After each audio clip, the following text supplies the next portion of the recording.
नमस्कार। 9th class की 6 exercise अपन पढ़ रहे थे और रेखा और कोण इसका नाम है, जिसमें रेखा के बारे में मैंने आपको इंट्रोडक्शन करके बता दिया था, इसका इंट्रोडक्शन बता दिया था। आज अपन कोण के बारे में बात करते हैं इसका सेकंड पार्ट में। तो आइए कोण के बारे में जानते हैं। देखो, देख रहे हो आप सब? हाँ बोल करो, मैं देखो किसके बात करेंगे अपन? कोण की। कोण को एंगल कहते हैं। क्या कहते हैं? देखो, कोण किसे कहते हैं? दो रेखाएं एक ही बिंदु से अगर प्रारंभ होती है, दो रेखाएं एक ही बिंदु से क्या हो प्रारंभ हो, या फिर अपन यूं कहें दो किरणें एक ही बिंदु से क्या हो प्रारंभ हो, तो उसे क्या कहते हैं अपन? कोण कहते हैं। क्या कहते हैं? कोण। तो देखो, जब दो किरणों का अंत बिंदु एक ही होता है, तो उसे कोण कहते हैं। तो क्या कहते हैं? जैसे मान लो ये एक बिंदु है और इस बिंदु से दो किरणें निकलती है, एक किरण ये और एक किरण ये निकल रही किरण। इस बिंदु को अगर मैं O मान लूँ और ये किरण है, इसको मैं कुछ भी नाम दे सकता हूँ, A भी नाम दे सकता हूँ, B भी नाम दे सकता हूँ। तो AOB ये जो बनाना, ये क्या है? कोण है। क्या है? कोण।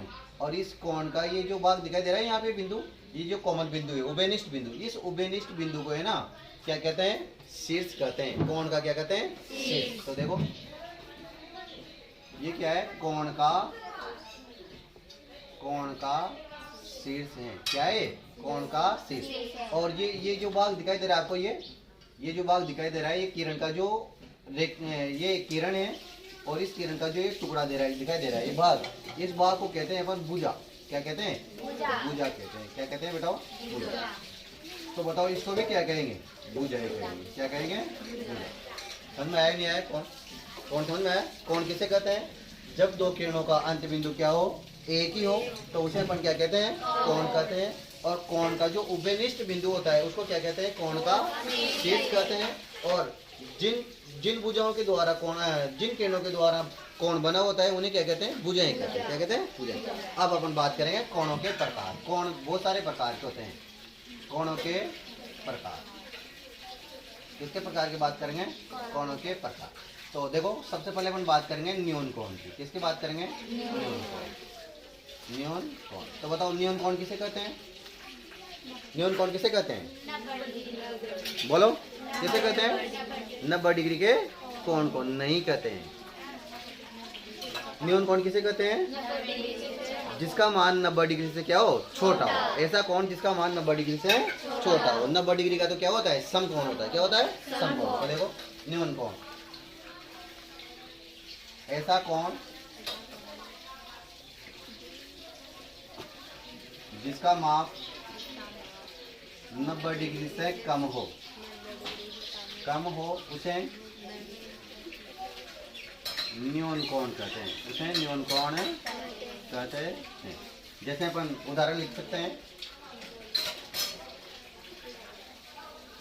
45 degree, 15 degree, 60 degree, 89 degree, 89.99 degree भी क्या होगा? न्यून कोण ही होगा। क्या होगा? न्यून कोण ही होगा। या फिर 75 डिग्री आदि, कितने भी अपन लिख सकते हैं। समझ में आया? तो न्यून कोण किसे कहते हैं बेटाओ?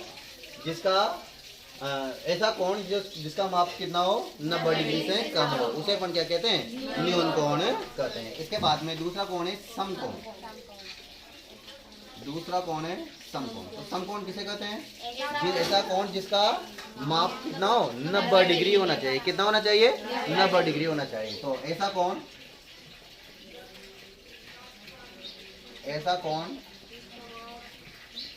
जिसका माप 90 डिग्री के बराबर हो, 90 डिग्री के बराबर हो, उसे समकोण कहते हैं। उसे क्या कहते हैं? समकोण कहते हैं।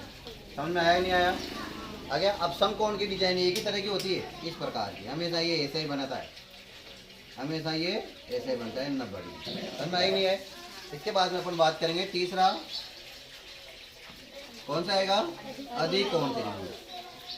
अधिक कोण अधिक कोण ही आएगा, केवल त्रिभुज की बात नहीं करें पर अधिक कोण। अधिक कोण क्या होगा? 90। हाँ, ऐसा कोण जिसका माप 90 डिग्री से तो क्या हो? बड़ा।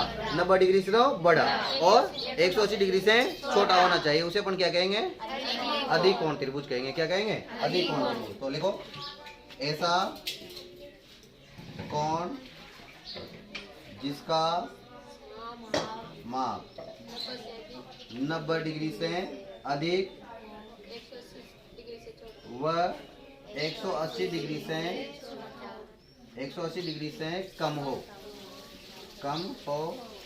तो उसे क्या कहते हैं? अधिक कोण त्रिभुज कहते हैं। यही लिख देता हूँ, अधिक कोण कहते हैं। त्रिभुज नहीं पढ़ रहे हैं, वो बार बार आ जाता है। अधिक कोण कहते हैं। जैसे उदाहरण, 90 डिग्री से बड़ा, तो 90 डिग्री से बड़ा 91 डिग्री भी हो सकता है, 92 डिग्री भी हो सकता है, 100 डिग्री भी हो सकता है, 110 डिग्री भी हो सकता है, 160 डिग्री भी, 177 डिग्री भी, 189 डिग्री नहीं, 179, 179 डिग्री भी हो सकता है। आई बात समझ में? ये सारे कोण कैसे कोण है? कैसे कोण है? अधिक कोण। क्या है? अधिक कोण। फिर इसके बाद में चौथा बात करेंगे अपन, कौन सा कोण? ऋजु कोण। कौन सा कोण? ऋजु कोण। ऋजु कोण किसे कहते हैं? जिसका माप क्या हो? 180 के बराबर हो। 180 के। इस कोण को सरल कोण भी कहते हैं। क्या कहते हैं? सरल कोण भी कहते हैं। क्या कहते हैं बेटो?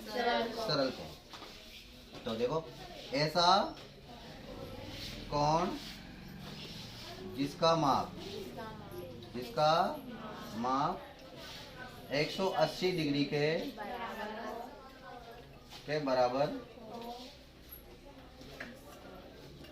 बराबर हो, उसे सरल कोण या ऋजु कोण कहते हैं। ठीक है? ऋजु कोण कैसा बनेगा? इस प्रकार, बिल्कुल सीधी रेखा है, यहाँ एक बिंदु ले लेते हैं और ये कोण कितना है? 180 डिग्री का है। इसको क्या कहते हैं? ऋजु कोण। क्या कहते हैं? ऋजु कोण। इसके बाद में पांचवा, प्रतिवर्ती कोण। कौन सा कोण? प्रतिवर्ती कोण। तो देखो, प्रतिवर्ती कोण। अब प्रतिवर्ती कोण किसे कहेंगे? जिसका माप 180 डिग्री से तो बड़ा होना चाहिए, लेकिन 360 से कम होना चाहिए। प्रतिवर्ती कोण किसे कहेंगे? जिसका माप 180 डिग्री से तो बड़ा होना चाहिए और 360 डिग्री से कम होना चाहिए। तो देखो, ऐसा कोण जिसका माप 180 डिग्री से अधिक व 360 डिग्री से कम हो तो उसे प्रतिवर्ती कोण कहते हैं। प्रतिवर्ती कोण कहते हैं। प्रतिवर्ती कोण कहते हैं। उदाहरण, 180 डिग्री से बड़ा, जैसे 200 डिग्री हो सकता है, 300 डिग्री हो सकता है, 310 डिग्री हो सकता है, 355 डिग्री हो सकता है, आदि हो सकता है। बहुत सारे कोण है। तो बताओ, समझ में आया नहीं आया? आ गया? धन्यवाद।